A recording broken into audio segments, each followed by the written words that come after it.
Goedemiddag, Gregory from Lebe here. I'm so stoked to announce that we have our first English workout course, and it's called 30 Days of Kettlebells. I'm clicking on my 30 Days of Kettlebells course. On your left-hand corner, you have all the chapters and the lessons. All these workouts are divided into chapters and into lessons. Right here it says, welcome to 30 Days of Kettlebells. We have some important information, blah, blah. So then when you're ready, you can click on continue and boom, you're switching into your first workout and it already starts. So here you got your first workout. As you can see, when we scroll down, you can see here is the description for the workout. No ads, no ad break. Okay, it's just the workout and you see the exercises, you see what you have to do. 30 Days of Kettlebells is an intense workout program that builds you up as a beginner without prior knowledge. That's what we specialize in. And this is very important. Even though we cover certain aspects of different exercises in small tutorials, this is not a specific technique class or course. We offer these types of courses as well. However, they're currently only in German. This is strictly a workout course. From now on, you will receive one of the following tasks each day for the next 30 days. You have a workout. So if a card pops up that says workout, here you will be tasked to work out. Simple. If a card pops up that says rest on your day 2 you saw previously, we believe that regeneration is also as important as working out. On these days, you can rest. Then we move on, you have cards that pop up that say rest and study. You can rest and you can study a specific topic that we'll cover in this lesson. And finally, you have some cards that pop up that say rest or workout. What that means is you can either work out if you feel like it, or you can take a break. It's only $49.99, so if you want to support us, if you want to support the channel, if you want to support our kettlebell courses, and if you want to enjoy something ad-free and learn something new and get a deeper understanding of the kettlebell and get a deep connection to us, then feel free to buy this course and have fun. This is your Captain Gregory Jamaili speaking. Thank you for choosing Lebe Airlines. We're about to take flight. Please fasten your kettlebells. The ride may get a little bumpy. We may encounter some turbulences, but we will get through them. Don't forget to let us know where you're from. Type it in the chat or leave a comment. Tell us your city or country and let us send you some love. Get ready for takeoff.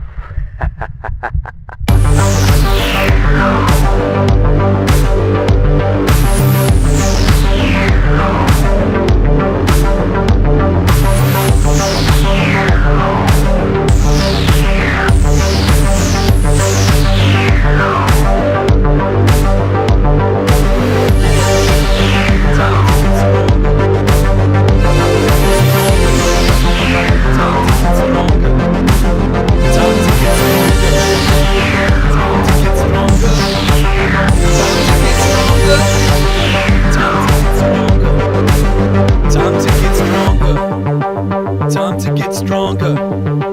Time to get stronger. Time to get stronger. Time to get stronger. Time to get stronger. Time to get stronger. Time to get stronger. Time to get stronger. 9, 8, 7, 6, 5, 4, 3, 2, 1. Boom! Welcome everybody to the stream. Another one of those. Man, I'm so glad another week has passed and it goes so fast. We want to start this kettlebell Q&A with a little story where I think that's where we see the reason why we need personal coaching, why we need people who support other people, who want to get stronger, who want to do just basic things in life. We had one of our clients, she's 70 plus, and please give it up for her, 70 plus. It's so awesome. We actually have 3 clients who are over 70, and one of them is my father, and he's 80 plus. So guys, that's what it is. I got it from somewhere. So she said today or a few days ago, something dropped on the floor and it rolled beneath her bed. and she wasn't able to pick it up. She had to go down on her knees, and it took her ages to get back up. So this is just some basic stuff that we're all used to. We're all used to getting up, standing up, squatting, lunging, doing it without ever wasting a thought about it. And then we have people who have a hard time trying to squat down and pick something up. And so that's where I see the value of a coach, because, and that's her premise why we started. She said, listen, Gregory, I want to be able to just do some basic things when I move into my new flat, my new apartment, and I have a beautiful garden, and I want to do some garden work, and I want to just do some basic things. So you see how basic things become valuable concepts in different perspectives. So it depends, and always depends on perspectives.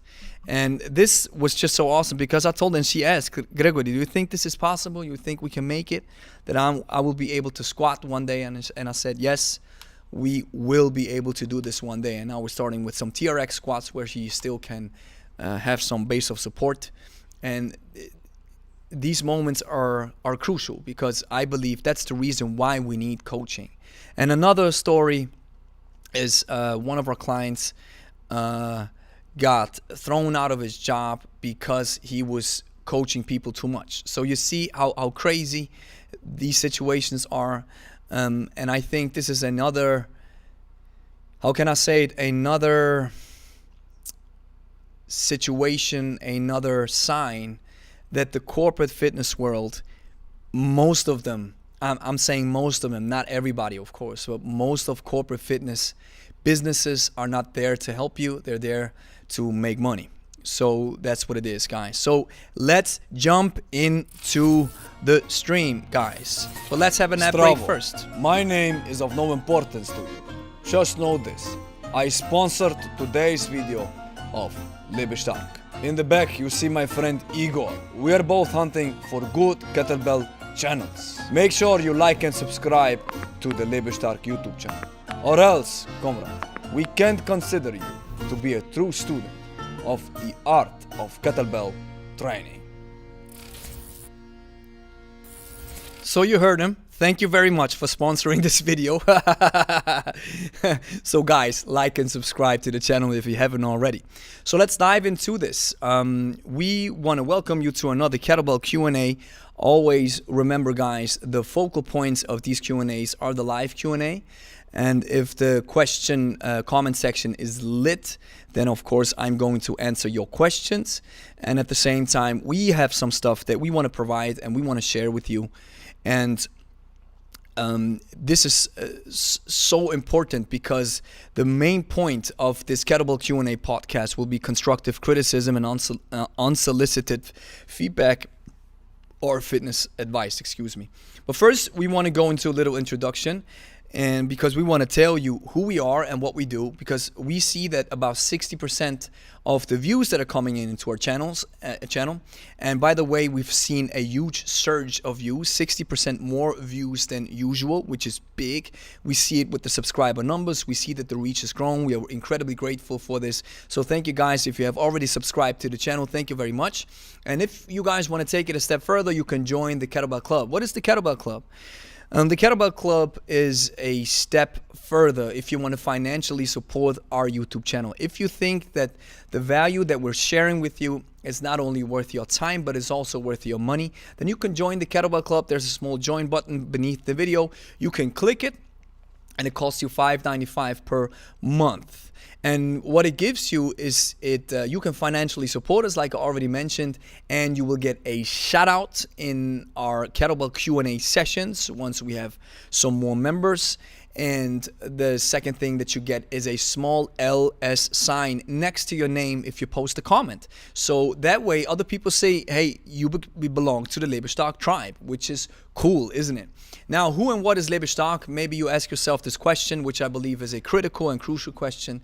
You're always supposed to ask these questions. We always tell this to our clients, guys, please always ask. If you hear something, if you hear somebody say something, always ask yourself, especially if the claim is outrageous, always ask yourself, who and what is this person, what kind of background does this person have, and how qualified are they to speak about it. Now, this especially comes in many shapes and forms when it comes to kettlebell training, fitness advice, or even nutrition advice, which is totally crazy, which is another field that is totally going nuts when you have a lot of high-profile celebrities and TV hosts talking about stuff which have no scientific background at all, yet they keep pushing a narrative to sell some more supplements or whatever the agenda is. So always ask yourself this question. So if you ask yourself, are we qualified enough to help you with your kettlebell journey, then I can at least tell you that we have been certified by the kettlebell legend Steve Carter from the IKFF, the International Kettlebell and Fitness Federation. Steve Carter alongside with Pavel Tsatsouline, these two figures were probably the most prominent to put the kettlebell on the map in the Western world. So Steve visited us last year, June 2019. It was awesome, and he certified me on the right and Angie on the left in Certified Kettlebell Teacher 1 and Certified Kettlebell Teacher 2. And the fitness test was crazy, guys. Let me tell you, especially the 2, where I still have some nightmares about it, because the fitness test for the CKT2 involves 40 jerks with 2 20s for males and 100 snatches with a 20 kilo with 1 arm switch. So that was crazy back then, and now I believe because back then my technique wasn't as good as it is now, and I still, like I always mention in the live streams, I still ask myself, how was I able to complete this test? I think it was pure power. I think it was Angie pushing me. I think it was Steve pushing me, and somehow I was able to manage it, which was totally crazy.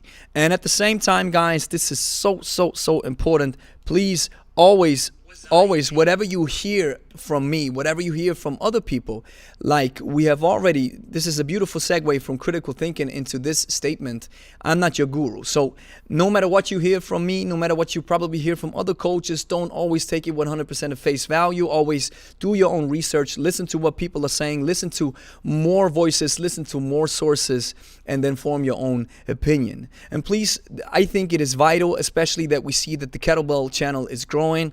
I don't want to be put on a pedestal where I'm not allowed to make any mistakes. So this is very crucial and important. If you join our community, we're always open to have you guys join a discussion. I don't think, maybe we can say I'm a kind of expert when it comes to kettlebell training or when it comes to nutrition coaching, because lately I'm so proud that I was able to achieve the Precision Nutrition Level 2 coach, this 1-year program, which was so awesome, which changed my coaching completely. And at the same time, I'm maybe just a guidepost. And I got this from the book Motivational Interviewing. Don't act like the expert, because you fall into the expert trap where you start wiggling your fingers, telling everybody else to do what they're supposed to do instead of listening where they're coming from and understanding it. So please understand this, that I'm not your guru. Now, we're going to dive straight into this. Now, I've stumbled over this video from Swing This Kettlebell and Strength. His name is Joe. This is one of the bigger YouTube channels when it comes to kettlebells. I think the next bigger YouTube channel is Caveman Training, and then it's probably On It and all these bigger channels who do different stuff, Mace stuff and all the kind of stuff. But I believe, as far as I sifted over the videos from Joe from Swing This Kettlebell and Strength, he's totally into kettlebells like we are. And he posted this awesome video, which we're going to look at. Now, guys, I want you to listen to what he's saying. I did my research on this video and got about, I think it was 9 points out of it that we're going to talk about, that I'm going to talk about, share my thoughts, share my opinions.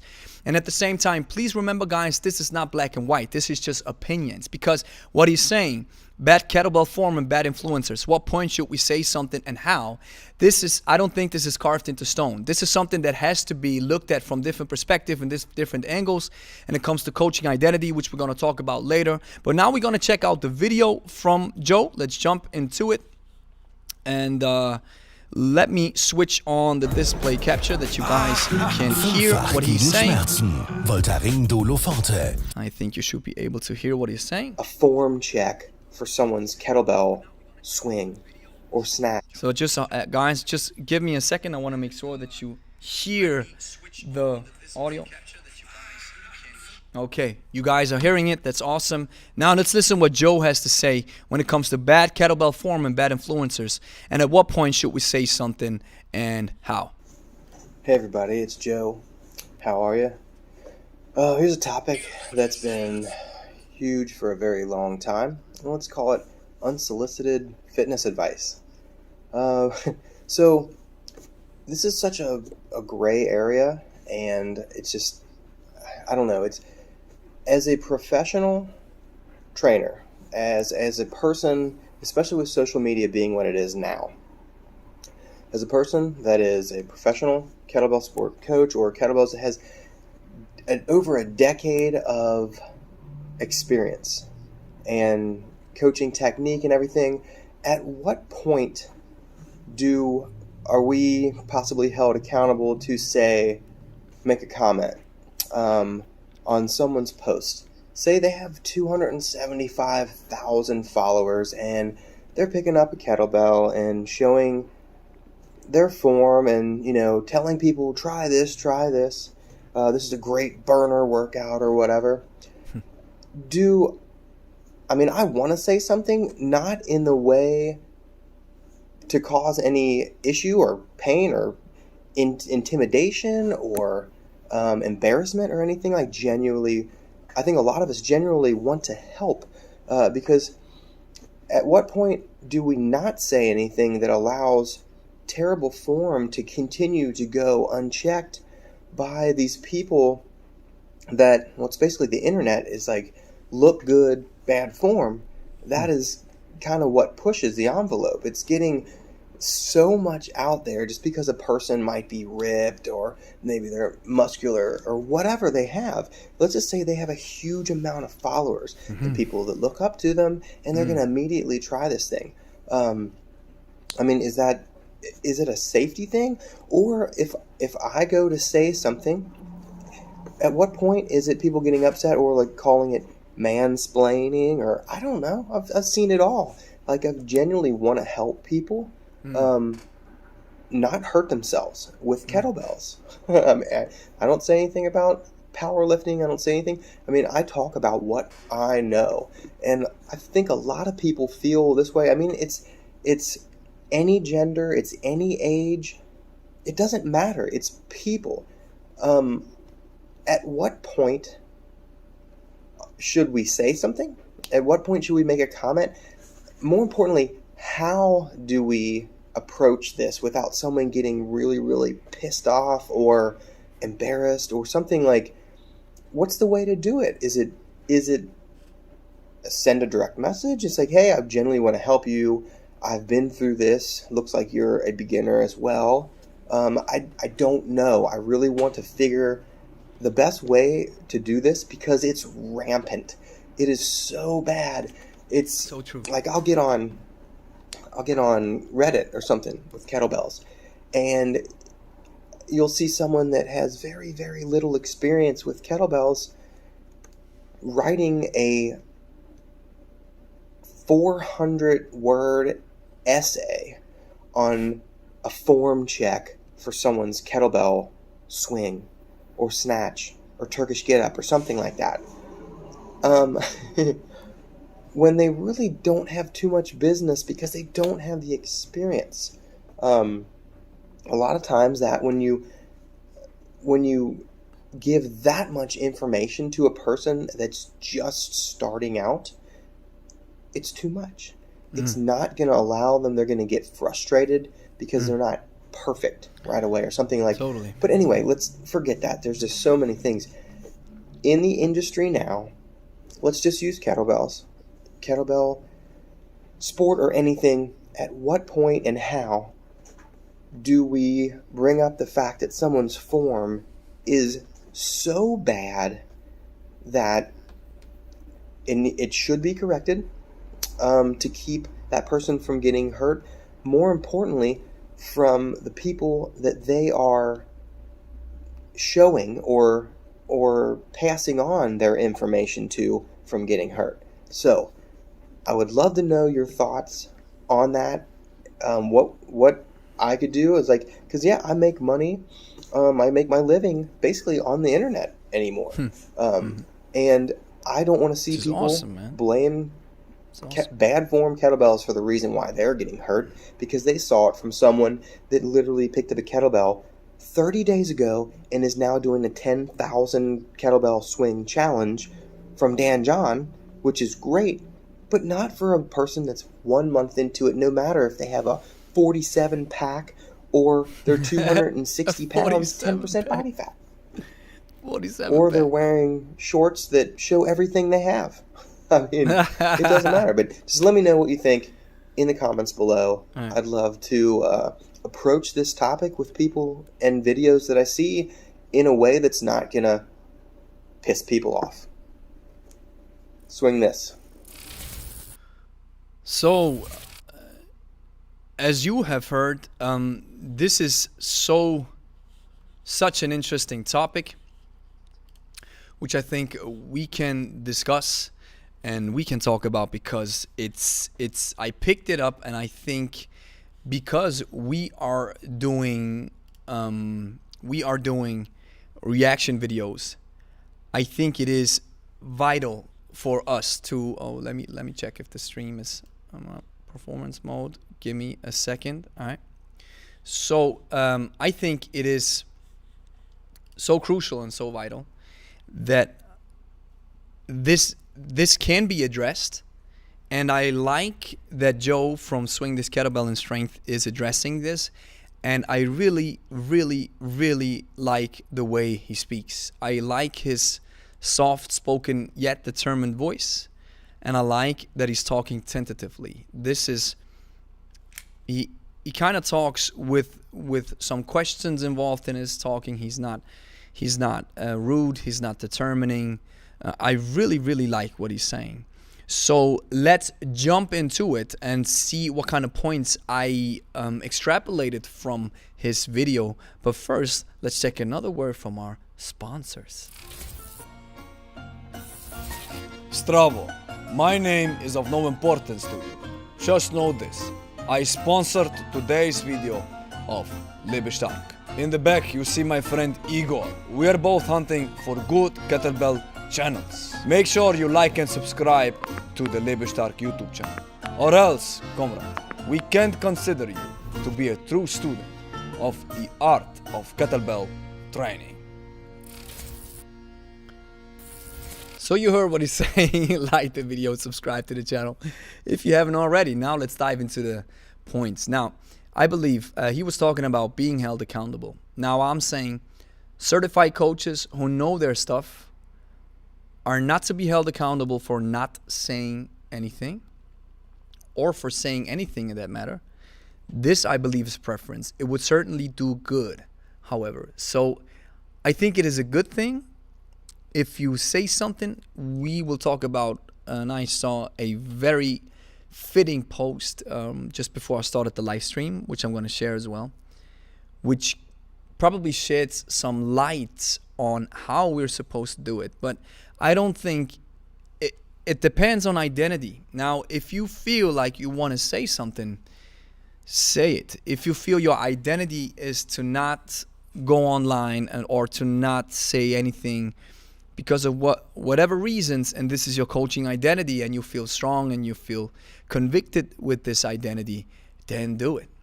And if you want to do something, if you want to make a video or talk about it, do it as well. So I don't think people are supposed to be, or coaches are supposed to be being held accountable. And this is, again, I want to stress this. This is my opinion. This is not black and white. Now, another thing that I believe is crucial to this conversation is most of the time, it's not about what has been said. It's not about the information that is shared, but rather how it's been said. And that is probably the reason why social media, and maybe we can put this in the equation maybe as well, why younger folks probably do better on social, because they're technologically a little bit more advanced. They know how to do stuff, and they know how to build a following, because this takes practice, this takes skills, this takes a strategy. It's not like you do a post, you throw out a post, and then it happens instantly. There's a good video where Mike Thurston is talking about social media, where he said, when I started, I was a big fish in a small pond, and now it's kind of getting crazier. That's where the saying, do anything for the gram, comes from. And now if you have a coach who has a lot of knowledge, and yet he doesn't share it on social because he doesn't know how, or he doesn't want to, which is his right, then you have this silent majority of certified folks who don't say anything. And I can quote Steve Cutter. Of course, I'm paraphrasing right now, but he said, maybe I'm not as good as a businessman as I should be. I'm paraphrasing, but I think that's something that he said when he was here. And now, imagine this. Now, Steve says, well, that's not 100% my thing, which I totally agree. It's totally fine. And at the same time, a young dude jumps up and, like Joe said, discovers the kettlebell and does whatever with it, builds a great following, and now we all believe, okay, kettlebell cleans are supposed to look like this, where you break your shoulder or destroy your shoulder. And funny story, I just got a letter today in the mail that says, hey, Gregory, your business will be left alone, blah, blah, blah, blah, and let me help you because I'm a coach and I know how to help you, blah, blah, blah, blah, blah. And long story short, this dude is, I think it's 17, 18 years old. And he doesn't know my business, doesn't know where we're coming from. But hey, they use every I would say, medium that is out there to push their agenda and message. So the next thing that he said is looking good with bad form. Now, having a good body while training with bad form or uttering misinformed, uninformed, or illogical knowledge is definitely a situation, especially on social media. Something that we already talked about a little bit, and I got this awesome quote, you're either misinformed, uninformed, or illogical, from the book, How to Read a Book. Mortimer, I think, was the author. A very complicated book, but this is the one sentence that I took with me. And just because I'm on the same page like Joe, just because somebody's shredded and is looking good and looking great, you can, of course, do some other stuff and add some medical products into the mix that boosts you no matter what you do. Or you can, if you respond very well, then you will grow and you will look crazy and you will look big. So, and there's another story that I heard Tom Purvis said. Tom Purvis, I think, is one of the lead training coaches from Atlantis, I think. Maybe I'm wrong. And he said he once visited a seminar from a bodybuilder who had an incredible upper chest. And the dude was making money with showing off how he does incline bench press. And the way he does incline bench press seems to be the reason why he has such an incredible chest. Now, come to find out, he does incline bench press like everybody else. He's just genetically gifted that his upper chest is growing like crazy. And now he's making money off of it and selling courses and selling seminars. And people be like, well, I've been doing an incline press like this for years, and my chest doesn't look like yours. So you see, there's a lot of nuances when it comes to looking good and or maybe not being as equipped with knowledge as you might think. Now, another thing that he says is talking about what you know. Talking about what you know as a coach lays the foundation for good information. I'm on the same page with Joe here. Sometimes we maybe take some approaches or some, how can I say it, some endeavors into other fields of knowledge or other niches, for example, biology or anthropometrics, or in my case, I'm focused on helping people lose weight, so I'm not as focused on helping people build strength because this is not my niche, and at the same time, I sometimes bother some information from that area in that regard. So I really like that. So talk about what you know, and because the more you know, and this is something that I realized, the more you know, the less you know. Because it's so crazy, especially when it comes to the snatch, all these nuances when it comes to the kettlebell sports snatch. This is so crazy. And then once you mastered it, you kind of get it. And on the road there, you'll be like, whoa, man, how crazy is this exercise? Now, sending a DM to a certain coach when it comes to should we send DMs to other coaches? Sending a direct message to a certain coach saying their form is bad could lead to tension or blocking on social media and wouldn't serve the greater good to help other people. That's my take on should we send direct messages to other coaches. Of course, this is context. If you know the coach and if you have a good relationship and you say, hey, listen, man, I believe in that regard, I have a different perspective. If you're interested in sharing, we can talk about it. And at the same time, many times you see that critique is not very welcomed. Sometimes it's not even from the coach, but it's from the following, which I'm gonna highlight a little bit. So that's I believe not the best way. And his Reddit story that he shares, form checking other people without having the proper background to do so, is, well, I totally feel him. I totally know where Joe's coming from, and at the same time, I don't believe you have to be absolutely perfect to help somebody else. This is also very nuanced, but I think he put it into context like, hey, if you put up a kettlebell 30 days ago and now you write a 300-word essay about the swing of somebody else, then it's probably not as adequate. And what he says, that help is best served little by little. Guys, let me tell you, this is 100%. I give you this for 100%. This is so real, because this is something that we see in our coaching as well. If you overwhelm people with inputs and cues and all that kind of stuff, then people go nuts and people lose their sense of security. People think, well, as you see, I'm doing the swing for the first time, and now you're pointing out 16 flaws. You see, I'm just too stupid to do it.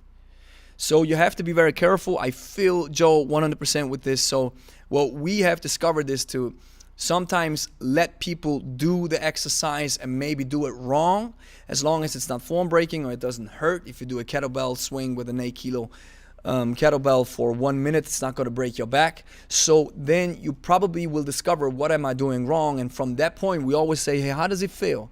And people be like, it doesn't feel right. And then we give a few cues, and then they start incorporating the knowledge and the information. And then all of a sudden, after the third or the fourth set, they say, well, now it feels better. Because I believe your body responds to the exercise and tells you, hey, I think now it feels good. So it is little by little. And another strategy that we're continuously implementing is not, and this, I'm having a hard time with this actually, because I can talk for ages, as you might have already noticed. We work with short cues, or trying to incorporate short cues, because when somebody is doing the exercise, they have to think so much. It's coordinative, it's contributing power to the exercise, activating the right muscles, working on form, and it's so many things. Then the breathing comes in, and then they get scared sometimes. Then they go into the places where sometimes the exercise gets so intense that they start to shake, or they start, because they never went to that limit, and they go like, so many things happen. And then I think it's best if you set out with these short, small cues, because I remember somebody told me once, when we were doing the deadlift with the barbell, and I gave him like 5 cues at once, and he said, hey, Gregory, listen, man, I know what you're saying sounds reasonable, but so many cues at once, I can't apply them all at once. So that was a game changer for me.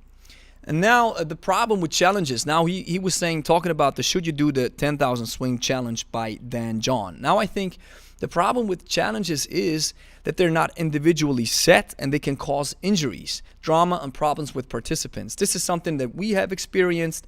People I just saw, hey, Samuel, you're saying, hey, are you taking questions? Yes, we're taking questions. Just shoot them.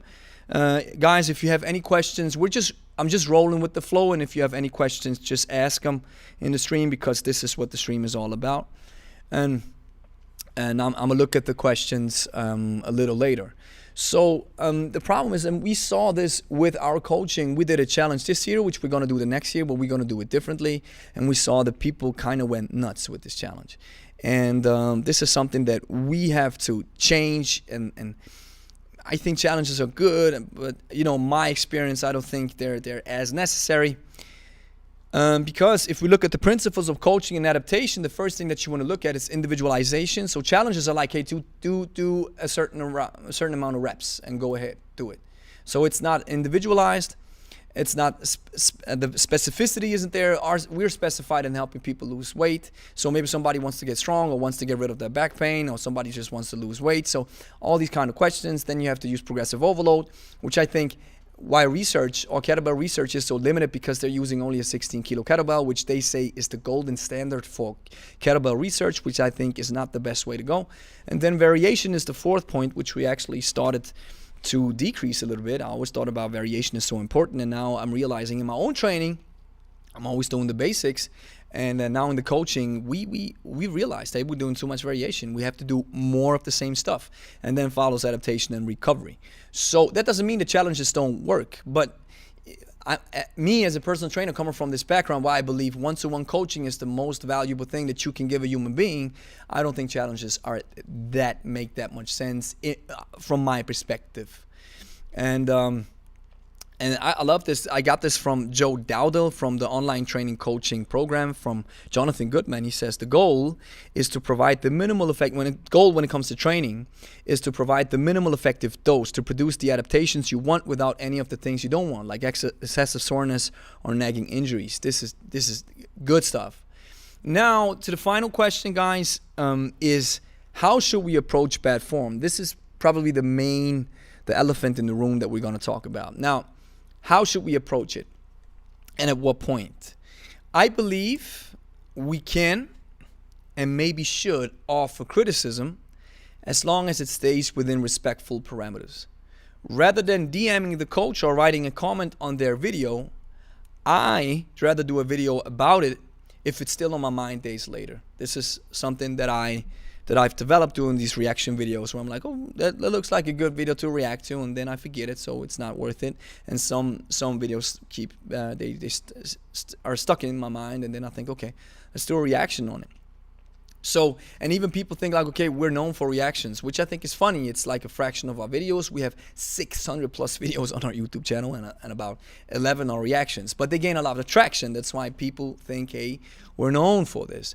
And now, as a final point, and then I think we're going to wrap this one up, is I like this. I really, really, really like this. I saw this just before I started the stream.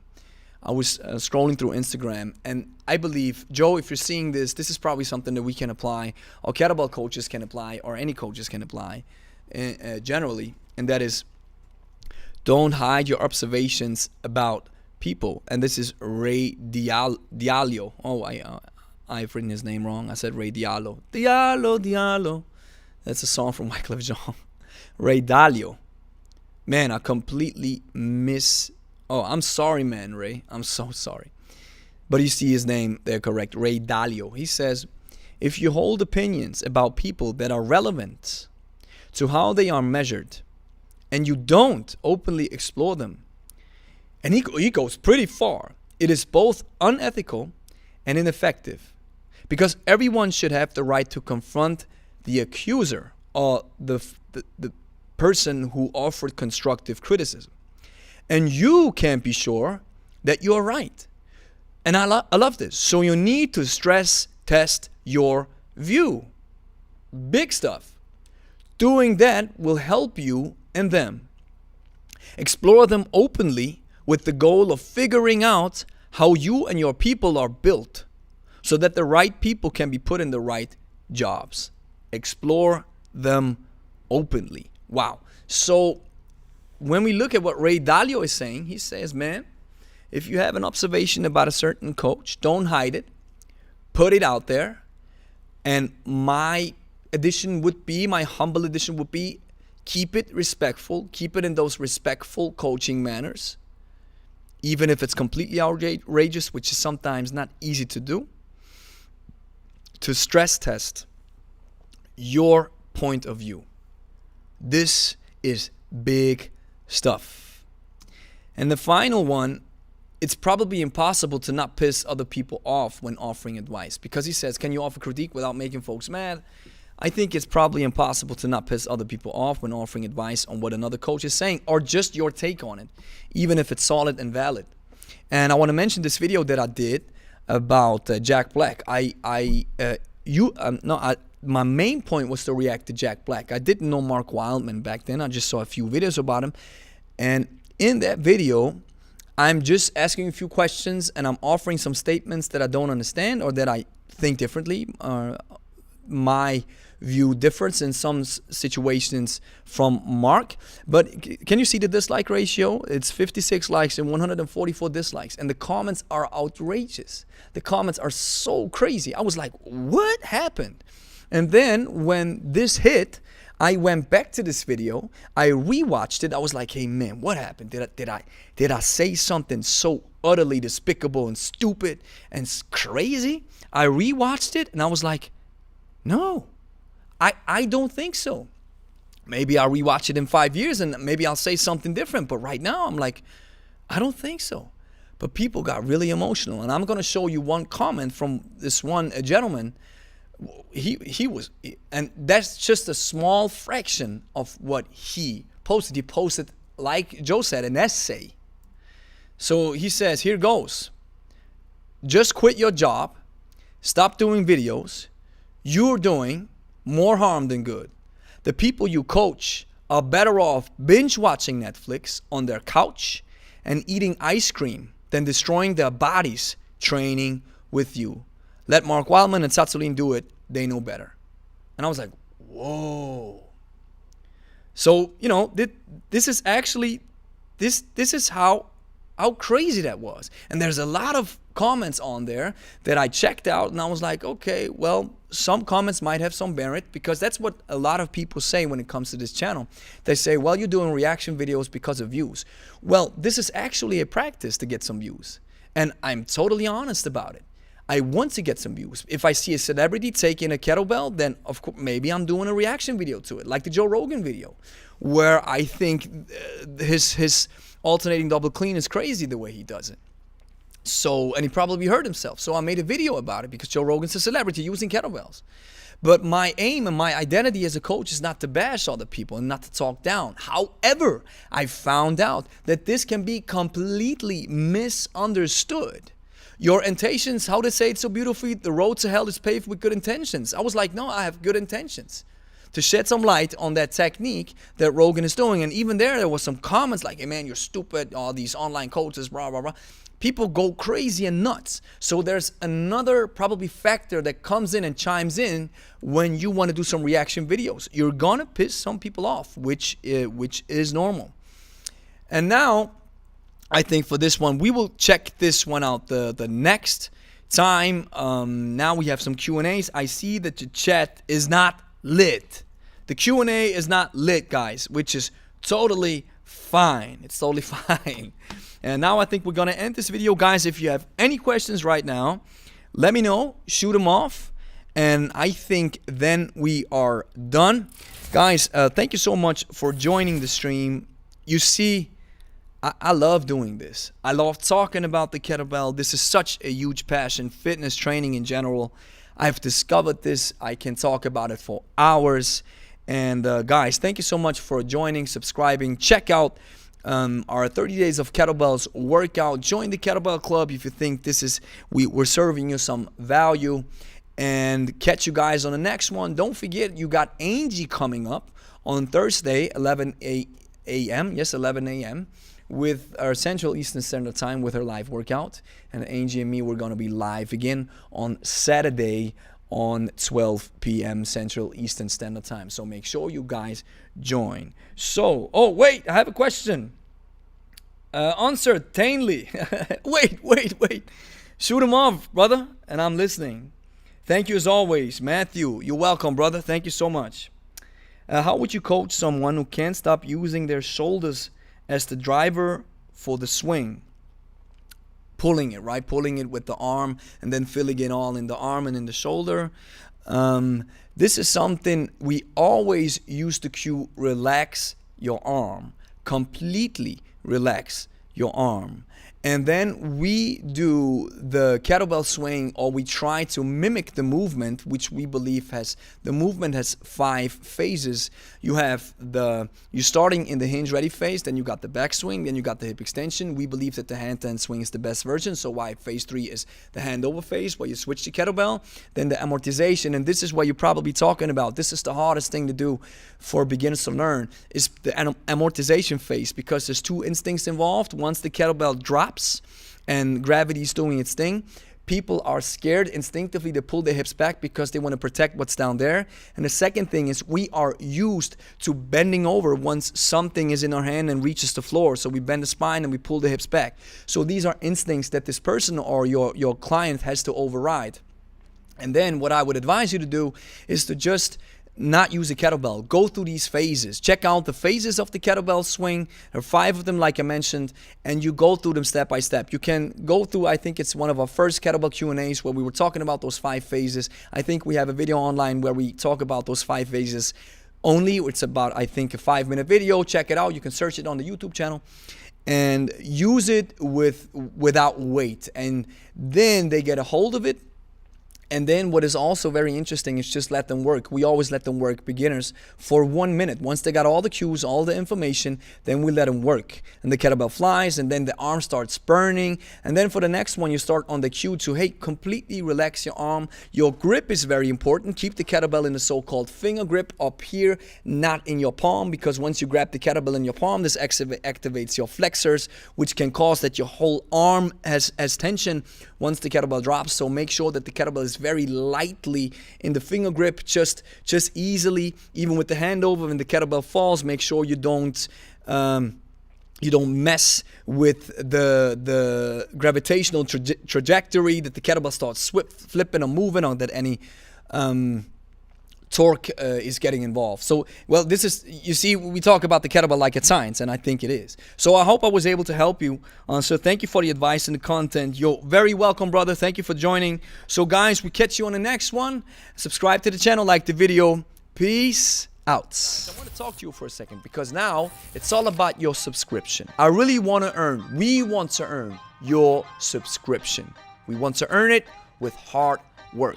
What we do on YouTube is, my goal is to serve you the best kettlebell content, the best kettlebell workouts.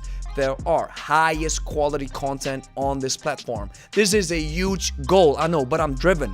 I'm so hungry, because somebody recently told me, Gregory, if you want people to subscribe to your stuff, then you gotta serve them the best content and the best quality there is, and that's my goal. So if we've earned your subscription, let me say thank you and welcome to the Lebe Kettlebell YouTube community.